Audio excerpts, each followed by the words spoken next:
గత 2 రోజులుగా కురుస్తున్న భారీ వర్షాలకు ఏలూరు జిల్లాలోని కొండబాగులు పొంగి పొర్లుతున్నాయి. ఏజెన్సీ ప్రాంతాల్లో నీళ్లలోకి వరద నీరు చేరుతోంది. కొండబాగులోని జల్లేరు, బైనేరు, పెద్దబాగు, ఎద్దుబాగులు ప్రమాదకరంగా ప్రవహిస్తున్నాయి. ముంపు ప్రాంతాల్లోని గూడాలను ఖాళీ చేస్తున్నారు అధికారులు. పలు గ్రామాలకు రాకపోకలు నిలిచిపోయాయి. జిల్లా కలెక్టర్ వెట్రిసెల్వి, ఎస్పీ బైక్పై ముంపు ప్రాంతాల్లో పర్యటించారు. పునరావాస కేంద్రాల్లోని బాధితులను పరామర్శించి వారికి అందుతున్న వసతులపై ఆరా తీశారు. సమస్యలను అడిగి తెలుసుకున్నారు. ఇబ్బందులు తలెత్తకుండా చూసుకోవాలని అధికారులను ఆదేశించారు.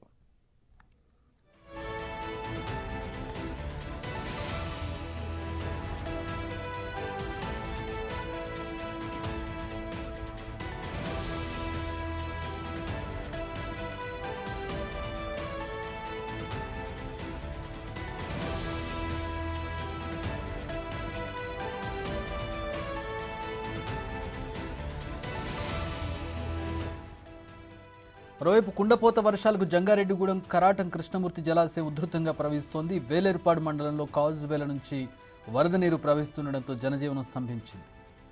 నిడదవోలు మండలంలోని ఎర్రకాలువలో చేపల వేటకు వెళ్లే వెంకటేష్ అనే వ్యక్తి మృతి చెందాడు.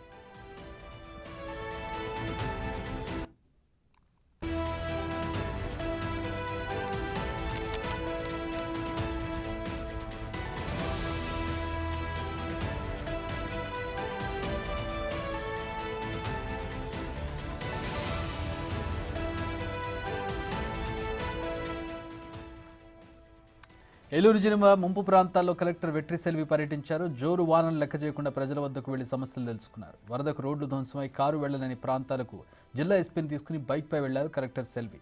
వర్షంలోని బాధితులతో మాట్లాడారు. వారి ముందే అధికారులను వస్తువుల కల్పనపై ఆరా తీశారు. భోజనం, వసతి కల్పనలో ఎలాంటి ఇబ్బందులు కలగకుండా జాగ్రత్తలు తీసుకోవాలని ఆదేశించారు. ఎవరికీ ఎలాంటి ప్రమాదం లేకుండా కాపాడాలని సూచించారు.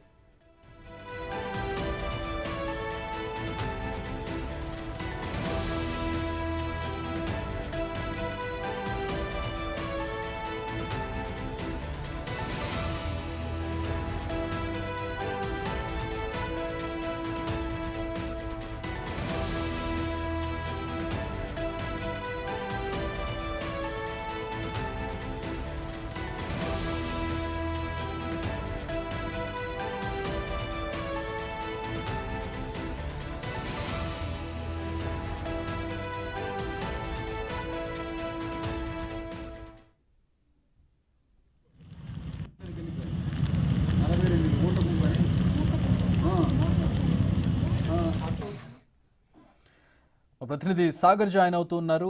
సాగర్, కలెక్టర్ వెట్రిసెల్వి బైక్పై పర్యటించినట్లుగా తెలుస్తోంది. నిజంగా చాలా మంచి పరిణామం. ఇలా అధికారులందరూ కూడా ఇలా స్వయంగా వెళ్ళి తెలుసుకుని సమస్యలను క్లియర్ చేసే ప్రయత్నం చేస్తే ఖచ్చితంగా ప్రజలకు మంచి జరుగుతుంది. ప్రజలు అభినందిస్తారు కూడా. ఆశించదగ్గ పరిణామం కూడా.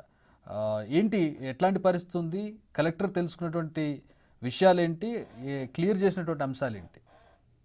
చక్రి, ఏలూరు జిల్లా కలెక్టర్ వెట్రిసెల్వి వరద బాధితుల దగ్గరికి స్వయంగా వెళ్లారు. అయితే కుక్కునూరు, వేలేరుపాడు మండలాల్లో పెదవాగు పొంగి ప్రవహించడం, రోడ్లు కూడా కొట్టుకుపోయిన పరిస్థితుల్లో కార్లు కొంతవరకే వెళ్తాయని అధికారులు చెప్తున్నా కూడా వినకుండా కార్లు ఎక్కడి వరకు వెళ్తే అక్కడి వరకు కూడా ఏలూరు జిల్లా కలెక్టర్ అలాగే ఏలూరు జిల్లా ఎస్పీ ఇటు ప్రతాప్ కిషోర్ తో పాటుగా వెట్రిసెల్వి ఇద్దరు కూడా యువ ఐఏఎస్, ఐపీఎస్ ఇద్దరు చాలా సాహసంగా బైక్ మీద ప్రయాణించి పునరావాస శిబిరాల వద్దకు చేరుకుని బాధితులకు ఒక ధైర్యం కల్పించే ప్రయత్నం చేశారు. ఎందుకంటే ఈ ముంపు ప్రాంతాల గ్రామాల్లో చక్రి వారు త్వరగా ఇల్లు వదిలి రావటానికి ఇష్టపడరు.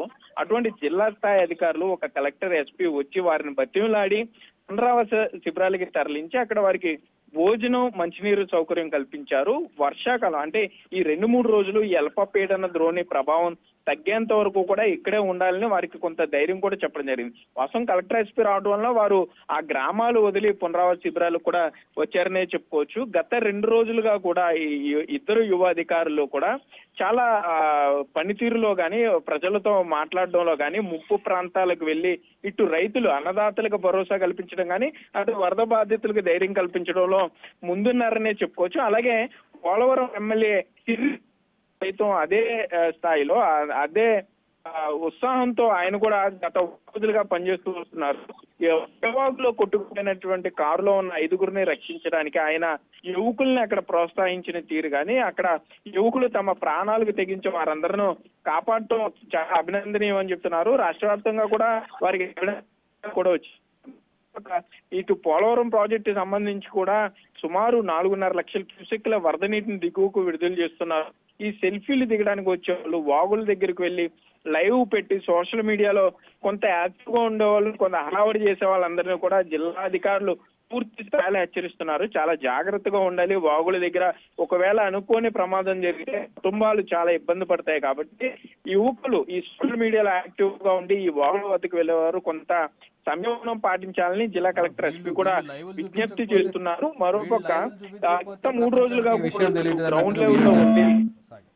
ప్రస్తుతం అక్కడ అంటే ఉధృతంగా వాగులు ప్రవహిస్తుంటే వీళ్ళు వెళ్ళి అక్కడ లైవ్లు ఇచ్చి ప్రపంచాన్ని ఉద్ధరించాలని అత్యుత్సాహంతో వాగుల్లో పడి మరింత ఇబ్బందులు క్రియేట్ చేసేటటువంటి పరిస్థితి. ఇప్పుడు వీళ్ళు లైవ్లు ఇవ్వకపోతే ప్రపంచంలో వార్తలే తెలియదు అన్నట్టుగా బిహేవ్ చేస్తూ ఉంటారు కొంతమంది. నిజంగా వాళ్ళకి ఖచ్చితంగా మెసేజ్ ఇవ్వాలి. అవును దగ్గర, ఎందుకంటే కుటుంబంలో కూడా ఇటువంటి ఇన్సిడెంట్స్ చూసాము. గోదావరి వద్దకు వెళ్ళి సెల్ఫీ ఫోటోలు దిగి గోదావరిలో పడటం, అట్లాగే ఇటు ఎర్రకాలువ కానీ బైనేరు జల్లేరు వాగులు చాలా ఉధృతంగా ప్రవహిస్తున్నాయి. ఇటువంటి సమయంలో వీరు అక్కడికి వెళ్తారు తమ బంధువులకు చూపించడానికో లేకపోతే వారి సోషల్ మీడియా అకౌంట్లో కొంత ఫేమస్ అవ్వడానికో పెట్టే లైవ్ల వల్ల అంటే తగిన జాగ్రత్తలు కూడా వీరు తీసుకోలేరు. పోలీసు కూడా 24 గంటల్లో వీళ్ళు నీళ్లలో పడతారు. వీళ్ళు అత్యుత్సాహం కొద్దీ వీళ్ళు చేసే పనులు కొద్దీ నీళ్లలో పడతారు. వీళ్ళని కాపాడడానికి బృందాలు దిగాలి, గజ ఈతగాళ్ళు దిగాలి. దురదృష్టవశాత్తు వాళ్ళకి ఏమన్నా జరిగితే కుటుంబ సభ్యులు జీవితాంతం బాధపడాలి.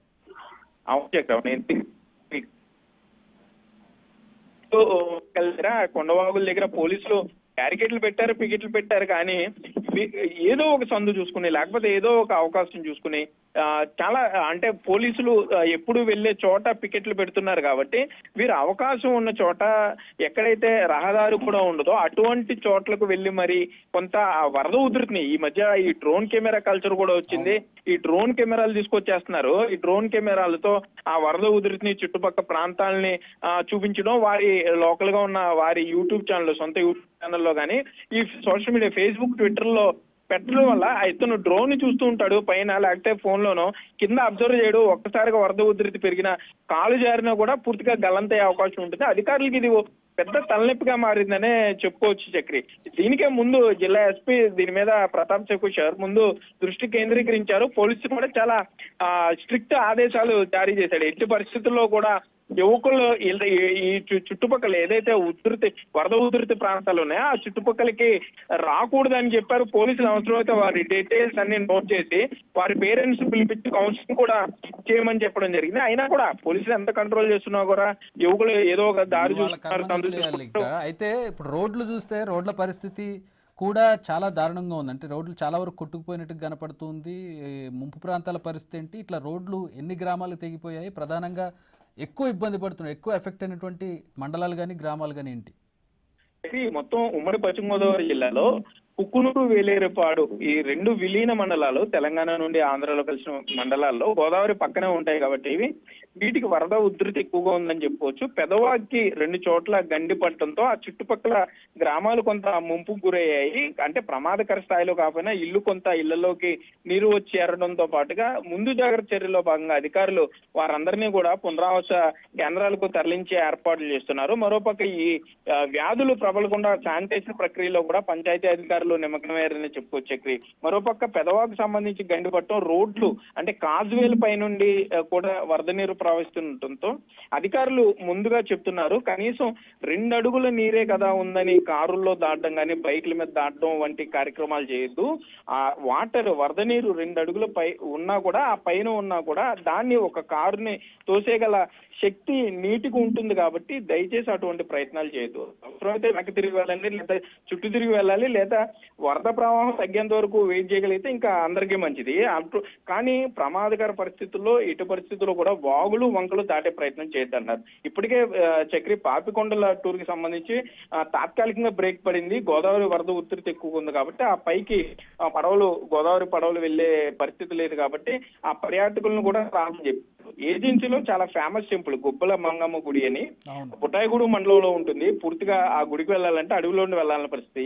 కానీ కొండవాగులు చాలా ఉధృతంగా ఉండడంతో గుడి కూడా పూర్తిగా అంటే ఆ గుడి ఉంటమే కొండవాగు కింద ఉంటుంది. సో పూర్తిగా గుడి మెట్ల దారి గుడికి వెళ్లే దారి అంతా కూడా పూర్తిగా జల దిగ్బంధనంలో ఉండిపోయినాయని చెప్పుకో. సో ఈ గుడికి వచ్చే తెలంగాణ కానీ ఇటు ఆంధ్ర ప్రజలు కర్ణాటక నుండి ఎవరు కూడా రావద్దన్నారు. ఇప్పటికే ఎవరన్నా భక్తులు ఇక్కడికి వస్తున్న నేపథ్యంలో వస్తే గనక ఇంకొక 3 రోజులు కూడా వర్షాలు ఉన్నాయని ఫోర్కాస్ట్ ఉన్న సందర్భంలో ఖచ్చితంగా ఇప్పుడు ఆ వాయిదా వేసుకోవాల్సిన పరిస్థితి ఉంటుంది. మరొక విషయం ఏంటంటే ఇప్పుడు 3 రోజుల పాటు వర్షాలు పడితే పరిస్థితి ఇలా ఉండదు, ఇంకా దారుణంగా ఉండేటటువంటి పరిస్థితి. ప్రధానంగా ఆహారానికి సంబంధించి, ముంపు గ్రామాల్లో ఆహారానికి సంబంధించి, అలాగే మంచినీటికి సంబంధించి, ఇతర నిత్యావసరాలకు సంబంధించి ఎట్లాంటి ఏర్పాట్లు చేస్తున్నారు? 3 రోజులు ఇంకా వర్షాలు ఫోర్కాస్ట్ ఉంది కాబట్టి ఎట్లాంటి ఏర్పాట్లు చేస్తున్నారు? ఇంకోటి అతిసార లేదంటే అంటువ్యాధులు ప్రబలే అవకాశం కూడా ఉంటుంది ఈ వర్షాలకి.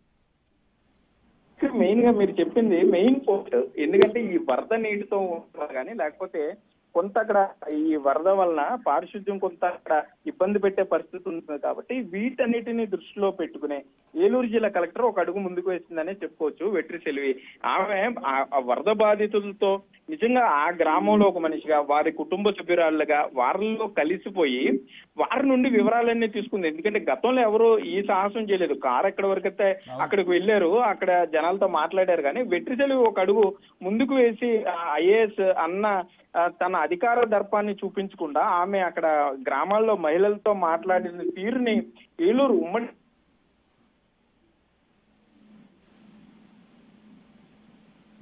Right, some technical problem. Thanks for the updates. సంబంధించి ప్రస్తుతం విజువల్స్ చూస్తూ ఉన్నాం. ఏలూరు కలెక్టర్ వెట్రి సెల్వి నిజంగా అభినందించదగ్గ విషయం. ఆవిడ నేరుగా అంటే కారులో వెళ్ళి చూడడం అనేది ఈ వర్షాలకి అంటే కలెక్టర్ స్థాయి వ్యక్తి కాస్త ఇబ్బందిగా ఫీల్ అయ్యేటటువంటి పరిస్థితి. అలాంటిది ఆవిడ కారు వెళ్ళలేనటువంటి పరిస్థితుల్లో బైక్ మీద వెళ్ళి, రెయిన్ కోట్ వేసుకుని బైక్ మీద వెళ్ళి గ్రామాల్లో ప్రజల మధ్యకు వెళ్ళి వాళ్ళ ఇబ్బందులు తెలుసుకునే ప్రయత్నం చేశారు. అక్కడ ఉన్నటువంటి సమస్యలు తెలుసుకునే ప్రయత్నం చేశారు. వాటిని అక్కడ ఉన్నటువంటి లోకల్ అధికారులతో కమ్యూనికేట్ చేస్తూ వాళ్ళకి ఏమి సమస్యలు ఉన్నాయో వాటిని వెంటనే తీర్చాలని చెప్పి వాళ్ళకి అక్కడికక్కడే ఆదేశాలు జారీ చేసినటువంటి దృశ్యాలను మనం చూస్తూ ఉన్నాం. నిజంగా ఇలాంటి కలెక్టర్లు ప్రతి జిల్లాకు ఉంటే కనుక ఖచ్చితంగా జిల్లాలు అభివృద్ధి చెందుతాయి, ప్రజలు ఇబ్బందులు పడడం కూడా తగ్గుతుంది. ప్రస్తుతం మనం దృశ్యాలను చూస్తూ ఉన్నాం. ఏలూరు జిల్లా కలెక్టర్ వెట్రి సెల్వి ప్రస్తుతం వరద ప్రభావిత గ్రామాల్లో, ప్రాంతాల్లో పర్యటిస్తూ ఉన్నారు. ఆ దృశ్యాలు మనం చూస్తూ ఉన్నాం. వీలైతే అక్కడికక్కడ క్లియర్ చేసే అంశాలు ఉంటే అధికారులకు ఆదేశాలు జారీ చేసి కింది స్థాయి వాళ్ళకి అక్కడే క్లియర్ చేసినటువంటి పరిస్థితి. అయితే ప్రజలు కూడా స్వతహాగా కొన్ని జాగ్రత్తలు తీసుకోవాల్సి ఉంటుంది. ఆ జాగ్రత్తలను కూడా ఆవిడ సూచనలు చేసినట్టుగా తెలుస్తోంది. వరద ప్రభావిత ప్రాంతాల నుంచి బయటికి, అంటే ఊర్లు దాటేటప్పుడు రోడ్లు కొట్టుకుపోయిన సందర్భాల్లో కావచ్చు, లేదంటే వాగులు పొంగుతున్నటువంటి సందర్భాల్లో వాళ్ళు ఊరు దాటకుండా ఉండే ప్రయత్నం చేయాలి. ఎంతో అత్యవసరం అయితే తప్పితే కూడా ప్రయాణాలు పెట్టుకోవద్దని చెప్పి చెబుతూ ఉన్నారు అధికారులు. అలాగే ఎవరైతే ఈ ఇన్స్టాగ్రామ్ కావచ్చు, లేదంటే సోషల్ మీడియా పిచ్చోళ్ళు ఉంటారో వాళ్ళు ఆ ప్రాంతాలకు వెళ్ళి అక్కడ లైవ్లు ఇవ్వడమో, లేకపోతే ఆ విజువల్స్ తీయడానికి కొంచెం సాహసోపేతమైనటువంటి చర్యలకు పూనుకోవడం లాంటివి చేసి ప్రజలను ఉద్ధరించడానికి వాళ్ళు చేసే కార్యక్రమాలు ఏవైతే ఉంటాయో వాటిని కొంచెం మానుకోవాలని చెప్పి కూడా అధికారులు సూచిస్తూ ఉన్నారు. వాళ్ళు అక్కడ ఏదైనా పొరపాటున దురదృష్టవశాత్తు ఆ నీళ్ళలో పడడమో, లేదంటే ఎక్కడైనా చూసుకోకుండా గుంటలో పడడమో జరిగితే వాళ్ళని కాపాడడానికి మళ్ళీ వెనకాల సిబ్బంది రావాలి. సిబ్బంది కాస్త ఇబ్బంది ఉంటుంది. అలాగే ఇప్పుడు ఆ కుటుంబ సభ్యులు ఇబ్బంది పడేటటువంటి పరిస్థితి ఉంటుంది. కాబట్టి ప్రస్తుతం వారందరినీ కూడా ఇళ్లకే పరిమితం కావాలని చెప్పి చెబుతూ ఉన్నారు అధికారులు.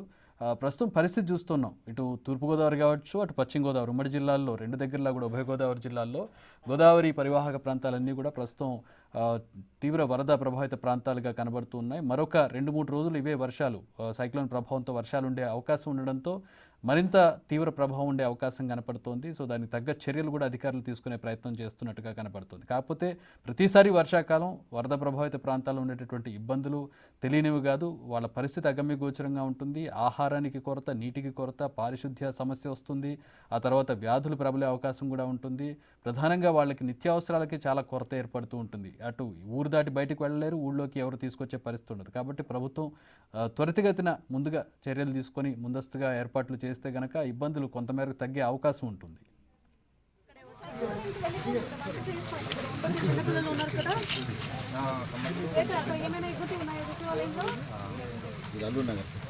ఏదంటే చెప్పండి అమ్మా, మన కలెక్టర్ గారు వచ్చారు, మిమ్మల్ని కలడానికి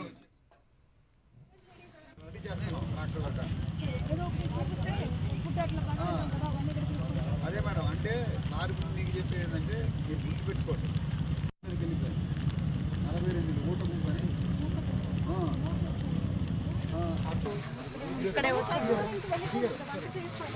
చిన్నపిల్లలు ఉన్నారు కదా, ఏమైనా ఇబ్బంది ఉన్నాయా? వీళ్ళందరూ ఏదంటే చెప్పండి అమ్మా, మన కలెక్టర్ గారు వచ్చారు.